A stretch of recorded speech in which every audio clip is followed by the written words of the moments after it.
Oi, pessoal, vamos lá conversar um pouquinho, tentar relacionar essas questões de doenças crônicas não transmissíveis para a PIESF, certo? Porque em PIESF não vai ser cobrado a questão da fisiopatologia, da doença, essas coisas não, mas vai ser cobrado como que ela é presente na atenção primária, que vocês precisam saber.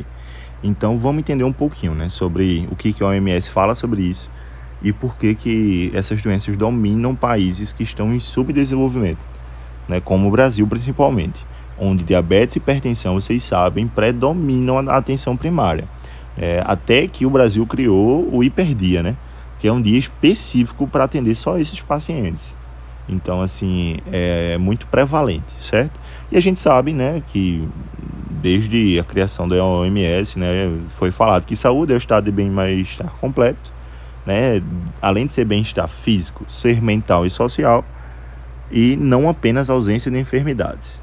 E a gente entra, pessoal, em determinantes sociais de saúde. Isso vai cair na prova. O que são determinantes sociais? São coisas que determinam, que influenciam tanto para mais quanto para menos a nossa saúde. Então, hoje em dia, a gente sabe que a nossa saúde, ela pode ser influenciada, né, por diversos fatores. O primeiro que a gente pode falar aqui, idade, sexo e fatores hereditários, né? Eu falo de idade porque a saúde para um idoso é diferente de uma criança. Então a idade já influencia. Sexo, a mesma coisa. Existem porcentagens, por exemplo, de lipídios, que são diferentes de uma mulher para um homem. Então o nosso corpo é diferente. Então temos necessidades de saúde também diferentes. E fora isso, fatores hereditários. Tem pessoas que já nascem com diabetes. Tem diabetes que é tipo 1, que ela é genética. A gente sabe que ela é idiopática, e aí a pessoa já nasce. Então, a sua saúde já tem que ser levada de outra forma. E aí, fora isso, a gente tem o estilo de vida, certo? Que é o 2 aqui, ó. O estilo de vida vai influenciar. O que você come, o que você se alimenta, se faz atividade física. A gente pergunta isso na anamnese, né? Hábitos de vida. Então, o estilo de vida também influencia. E por que tá falando isso, meu senhor? Porque lá ela pode perguntar isso, pessoal, né? Quais são as partes dos determinantes sociais que são influenciadas, né, para influenciar a nossa saúde. E aí você fala idade, sexo, estilo de vida, redes sociais e comunidades, ou seja, com quem a gente conversa, com quem a gente se relaciona, com quem, né, você vai estar trocando ideias. Então até isso também é uma rede social. Então isso não é rede social aqui de internet, né, mas rede social humanitária mesmo. E a gente também tem as condições de vida e trabalho. Então, o local de trabalho. Tem pessoas que têm problemas auditivos porque trabalham em um local que faz muito barulho e não usa um EPI correto, né? O desemprego. Aí tem questão sanitária, tem habitação, pessoas que moram em casas de taipa, tem uma certa relação a ter problemas de saúde menores. Vocês vivem isso na prática do próprio PIESF, né? Então, existe tudo isso. E aí entra condições socioeconômicas, a cultura, o tipo de religião, tudo isso influencia. Então, determinantes sociais são fatores que vão influenciar a saúde da pessoa. E alguns determinantes vão ser maiores, para outros não. Essa foto aqui, né, do The Guardian, né, é muito famosa, porque isso aqui no Brasil, no Rio de Janeiro, e a gente consegue ver literalmente varandas com piscinas em um hotel, e do lado a gente já vê favela. Então a gente consegue ver, né, essa segregação social drástica. E isso tudo porque existe determinantes sociais para cá, e existe determinantes sociais para cá também. Então isso influencia demais, certo? Isso aqui são uns tópicos da OMS, que eram tópicos importantes para os países fazerem. A gente sabe que muitos não fazem, principalmente no Brasil.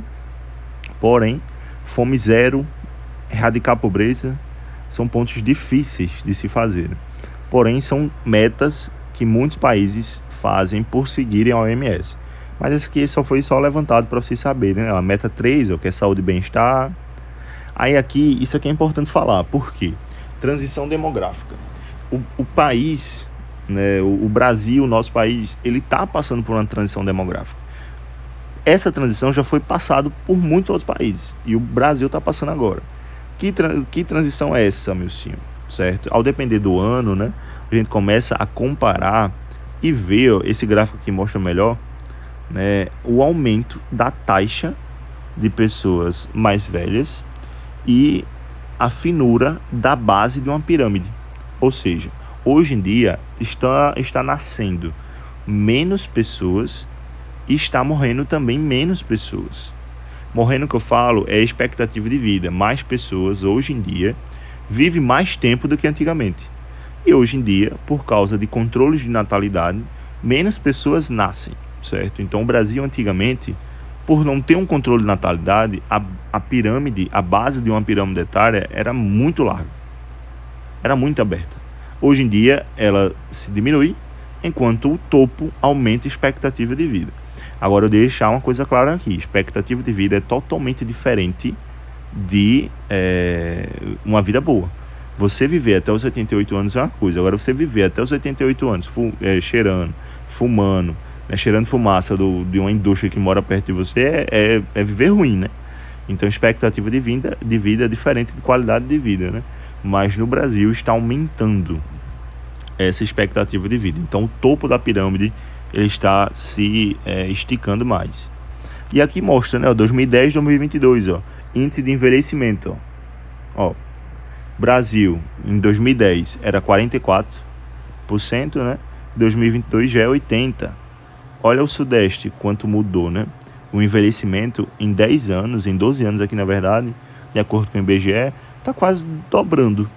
Então muitas pessoas estão envelhecendo. Agora é aquela coisa, né? Se está envelhecendo com uma boa qualidade ou não. E aqui mostra marco conceitual dos determinantes sociais, né? Aquilo que a gente já falou. Gênero, educação, ocupação, tudo, né? E aqui fala, características comparadas da prevenção de doenças. Então, existe aqui, né, o foco, né? Mudança nos determinantes sociais, ação multiestratégica, intersetorial, o sujeito tem que ser participativo. Então, aqui são mudanças em que o Ministério da Saúde, o Brasil começou a utilizar, né? E aqui fala de hábitos de vida, alimentação, tempo de tela, álcool, cigarro. Ainda não está falando das doenças crônicas. Aí agora está. Agora a gente entra assim em doenças crônicas. Fatores de risco: tabagismo, falta de atividade física, alimentação não saudável, uso de álcool e outras drogas. Então, hoje em dia a gente percebe que as doenças crônicas dominam, né, o total de mortes no Brasil. Então, são igualmente relevantes, cerca de 68,3%. Então, isso é muito grande, certo? E aí existe o que a gente fala de componentes essenciais da vigilância. Então, o que é a vigilância, né? Existem diversos tipos de vigilâncias. Então, precisa ter de componente para estudar as doenças crônicas não transmissíveis. O primeiro que a gente pode falar é o monitoramento dos fatores de risco. Isso aqui cai na prova. E aí, o que é o monitoramento de fator de risco? Monitorar a quantidade de pessoas que fumam, que bebem. Então, isso dá para fazer. O ACS normalmente faz isso quando faz visita domiciliar. Monitoramento de morbidade e mortalidade. São dados epidemiológicos. A tal vigilância faz isso também. Então, saber porcentagem, saber se naquele estado aquela intervenção facilitou ou piorou. Então, a gente tem que perceber que esse monitoramento da epidemiologia é também importante. E monitoramento e avaliação das ações. Era exatamente o que eu estava falando. Então, ver se aquela palestra, se aquela intervenção surtiu efeito, né? Então, é basicamente isso.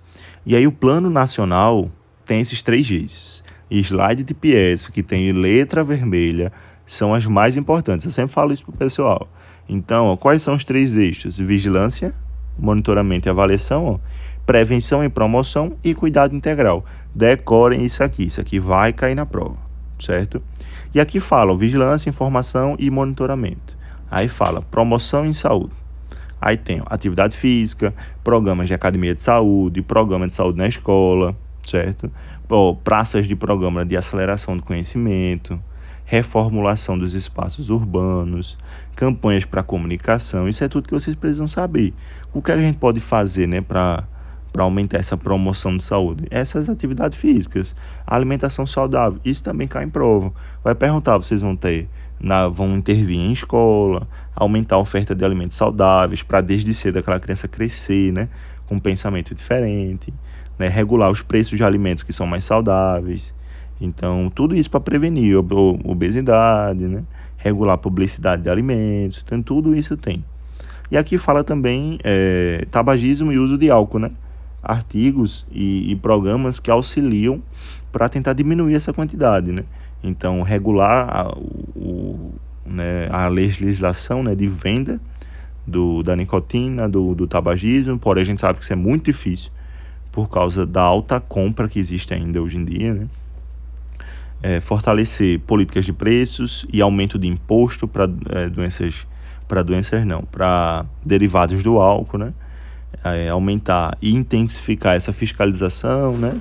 Para pessoas que compram que têm menores de 18 anos. Só que vocês sabem, né? Isso aqui, a gente tá no Brasil, né? Vocês sabem que isso acontece no Brasil. Porém, é o que está aqui que vocês precisam saber.